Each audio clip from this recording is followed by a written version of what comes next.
Hello, hello, my beautiful people! Bienvenue sur ma chaîne YouTube Maggie Closet. Alors, j'espère que vous allez tous et toutes hyper, méga, super bien, les amis. La vie est trop belle. Alors, soyez! Bon, aujourd'hui, on se retrouve pour une vidéo talking, une vidéo conseil. Dans ma vidéo Q&A, où vous m'avez posé beaucoup de questions, j'avais une question, je sais plus c'était quelle question, mais j'avais dit que j'allais faire une vidéo sur how to level up, comment améliorer sa vie, vous donner des conseils, ce qui m'a aidé moi là, parce que honnêtement, ma vie maintenant versus ma vie il y a comme, je dirais 1 an et demi, 2 ans, ça n'a absolument rien à voir. Rien du tout.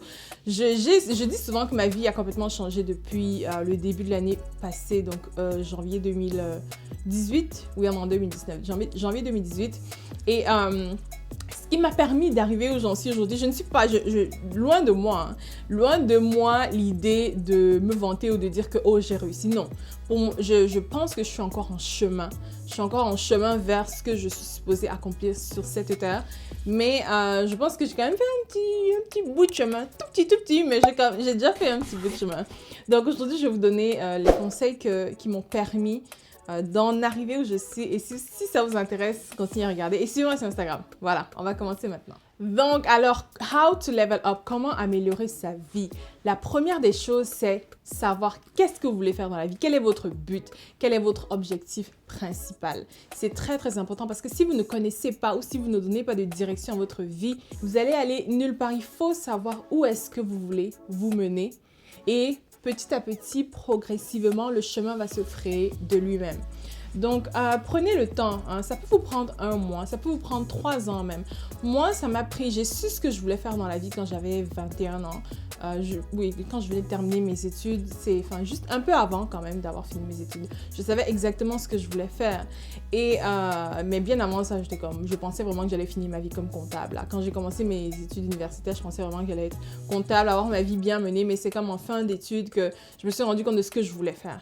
Mais c'est pas tout le monde qui a la possibilité d'avoir cette illumination. Je rigole, mais cette comme illumination relativement tôt. Relativement tôt, c'est pas tout le monde. Donc, ça peut vous prendre du temps. Ça peut vraiment vous prendre du temps. Mais commencez à y réfléchir. Qu'est-ce que vous voulez faire de votre vie? Où est-ce que vous voulez vous en aller? Écrivez-le sur un papier. Soyez spécifique. Ça, c'est le plus important de tous. Soyez spécifique sur ce que vous voulez faire, ce que vous voulez accomplir. Ça peut être un objectif du style je veux être millionnaire. Oui. Mais tu veux être millionnaire en quoi? En dollars canadiens, en francs CFA? Dans quelle monnaie tu veux être millionnaire?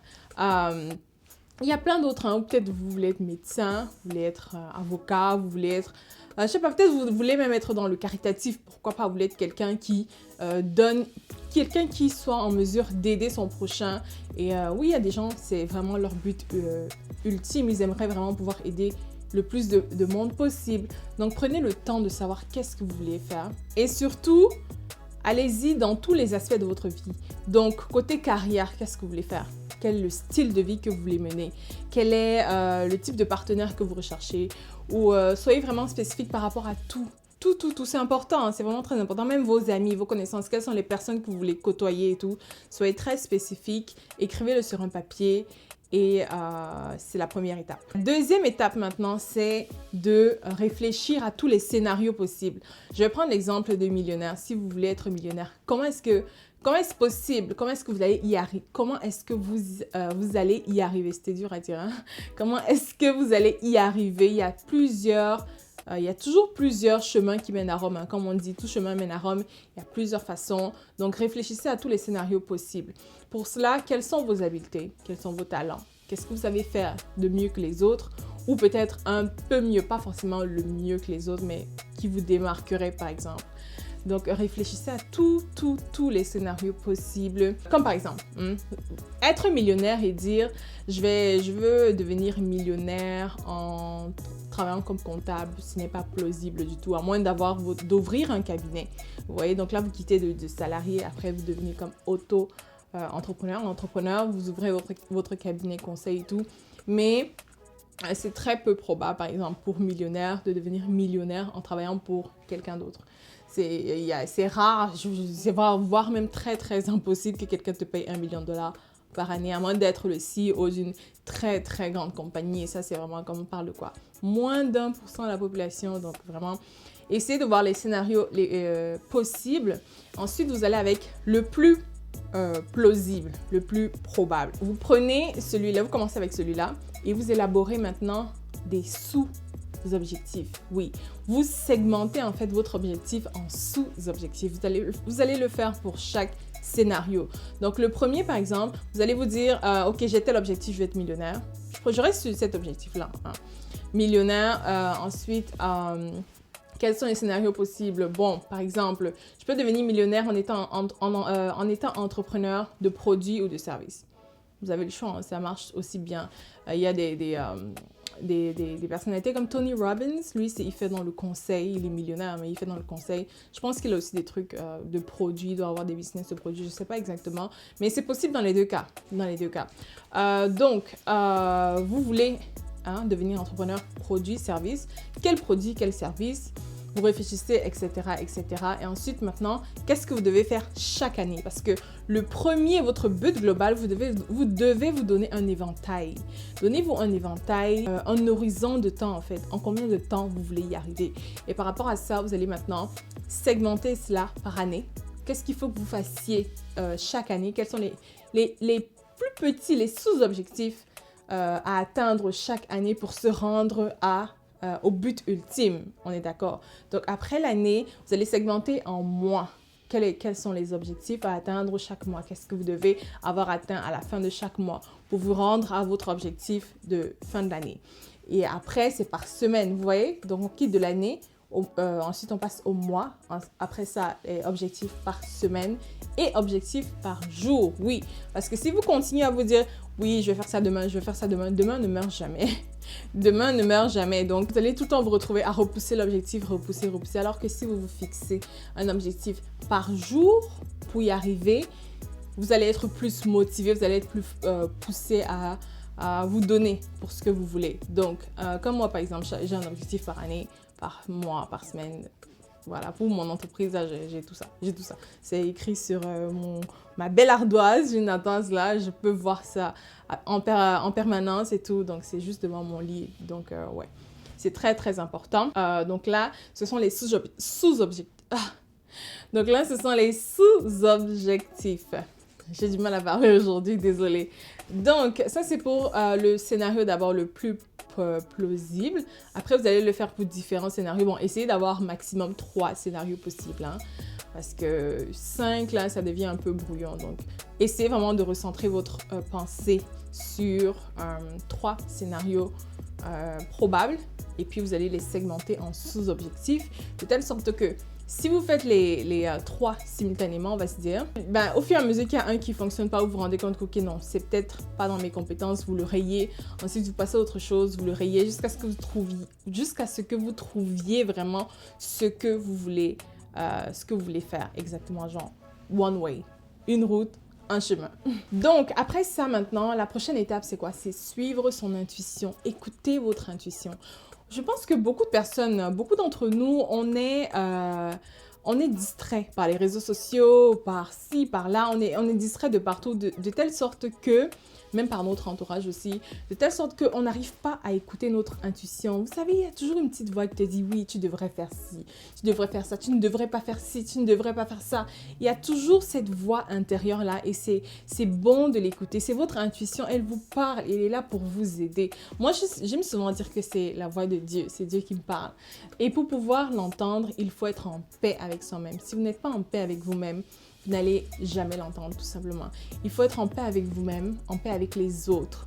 Donc, prenez le temps. S'il faut demander pardon à les personnes, vous le faites. Mais soyez vraiment en paix avec vous-même, de telle sorte que vous allez pouvoir facilement écouter votre intuition et vous allez facilement avancer ainsi. Ensuite, il faut avoir confiance en vous. Ayez confiance en vous. Dites-vous que vous êtes capable d'atteindre cet objectif-là. Il n'y a jamais d'objectifs trop grands pour être atteints. Il n'y a jamais de rêves trop grands en fait. Non, osez rêver, osez vous dire que vous allez y arriver parce que vous avez confiance en vous et parce que vous avez confiance en Dieu, ce qu'on appelle la foi. Vous avez la foi que vous allez réaliser ce que vous voulez faire sur cette terre et qu'il n'y a rien qui va vous empêcher d'y arriver. Ensuite vient la gratitude. Soyez déjà reconnaissant pour ce que vous avez. Parce que même si vous ne vous en rendez pas compte là, où vous êtes aujourd'hui n'a rien à voir avec ce que vous étiez hier. Vous avez déjà accompli quelque chose. Juste le fait de vouloir améliorer sa vie, c'est déjà quelque chose. Parce qu'il y a des personnes aussi qui sont juste comme... Elles stagnent. Hein. Pour elles, c'est comme... Elles ne pensent même pas à vouloir améliorer leur vie. Elles stagnent. Donc, vous avez déjà atteint un objectif. Déjà, vous avez atteint une étape dans votre parcours. Et il faut être reconnaissant pour ça. Soyez reconnaissant pour votre maison, vos enfants, votre partenaire, peut-être votre travail aussi parce que c'est votre gagne-pain. Moi, je me rappelle mon premier emploi là, my God. Juste à y penser là, je me dis, wow, je suis passée par beaucoup de choses. Sur le coup, oui, on râle, mais on ne se rend pas compte que sans ça, j'aurais jamais eu les moyens de pouvoir ensuite me lancer à mon propre compte. Donc, veux pas, c'est une grâce hein, d'avoir déjà un travail, c'est une grâce. Et soyez reconnaissants pour tout ce que vous avez, la santé et autres. Et enfin, le dernier conseil, c'est quoi? C'est le timing. Le timing, chacun a son timing. Vous n'êtes jamais en retard, vous n'êtes jamais en avance. Vous êtes à votre rythme. Moi, par exemple, je suis née prématurée. Je suis née à 7 mois et demi. Pourquoi? Parce que j'estimais qu'à 7 mois et demi, j'étais déjà complètement formée et je voyais pas ce que je devais faire dans le ventre de ma mère encore, vous voyez. Mais c'était mon rythme. Moi, je suis née à 7 mois et demi. J'ai commencé à parler très tôt. Mon père me disait qu'à 9 mois, enfin mon père me le dit, hein, mon père vit toujours, grâce à Dieu. Mon père, même mes parents, ma mère aussi hein, d'ailleurs. Mon père me dit la dernière fois quand j'étais au Cameroun que moi j'ai commencé à parler très tôt. Je parlais à 9 mois et c'était pas juste papa, maman là. Je parlais à 9 mois. Et ils ont toujours pensé que j'allais avoir une carrière de journaliste et tout. Et maintenant je me dis YouTube, c'est un peu pareil, hein, presque. Mais je parlais beaucoup. Donc j'ai parlé très tôt. J'aime pas dire que j'étais précoce, je trouve que j'étais à mon rythme. Voilà. Puis j'ai fini mes études, j'avais 17 ans, pardon. Je pense que c'est un peu la norme, hein, 17-18 ans. J'avais 17 ans, j'ai fini l'université, j'avais 21 ans. Puis j'ai commencé mon entreprise à 21 ans. Pour moi, c'est mon rythme. J'ai commencé mon entreprise à 21 ans. Il y a d'autres personnes, c'est à 40 ans qu'elles vont trouver leur voie. C'est à 50 ans même. Regardez PFK, Poulet Frit du Kentucky. Celui qui a fait cela, et c'était à sa retraite. Donc, il n'est jamais trop tard et il n'est jamais trop tôt. Chacun a son rythme. Donc, ne vous mettez pas de pression, pas du tout. Et ayez la foi que vous allez réaliser vos objectifs. Donc, j'espère vraiment beaucoup que cette vidéo vous a aidé d'une façon ou d'une autre. Ce sont des conseils très basiques, mais des fois, on a besoin d'entendre. Hein, on a besoin de l'entendre encore pour l'assimiler plus facilement. Donc voilà, on se retrouve très bientôt. Suivez-moi sur Instagram. Je vous fais d'énormes bisous. Mouah. Bye bye.